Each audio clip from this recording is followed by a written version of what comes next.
বিনোদন জগতের অনেক ছোট পর্দার অভিনেত্রী বড় পর্দায় অভিনয়ের সুযোগ পেয়েছেন। এবার অভিনেত্রী অহনা দত্তেরও পূরণ হলো একটি স্বপ্ন। জনপ্রিয় অনুষ্ঠান দাদাগিরির মঞ্চে টলিউড তারকা দেবের সঙ্গে নাচ করার সুযোগ পেয়ে উচ্ছ্বাস প্রকাশ করেছেন তিনি। প্রিয় অভিনেতার সঙ্গে একই মঞ্চে পারফর্ম করাকে নিজের স্বপ্ন পূরণ বলেই জানিয়েছেন অহনা। দাদাগিরির নতুন মৌসুমে সঞ্চালকের দায়িত্ব নিয়েছেন দেব, তবে নিজেকে দাদা বলতে একেবারেই রাজি নন তিনি।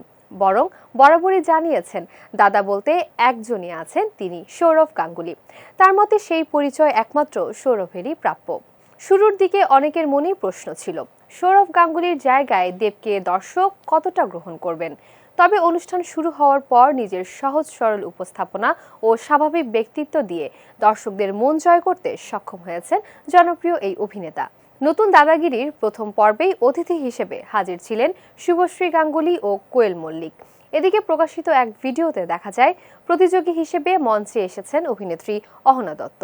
প্রতিযোগিতা চলাকালে দেব শুভশ্রী অভিনীত রোমিও ছবির জনপ্রিয় গান ঘুম ঘুম এই চোখে এর তালে নেচে দর্শকদের মুগ্ধ করেন তিনি।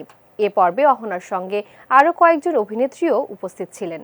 অহনা দত্তের এই বিশেষ মুহূর্তের ভিডিওটি সামাজিক মাধ্যমে শেয়ার করেছেন তার স্বামী দীপঙ্কর। সংসার ও ছোট্ট কন্যা সন্তানকে সামলানোর পাশাপাশি নিয়মিত অভিনয়ও চালিয়ে যাচ্ছেন তিনি।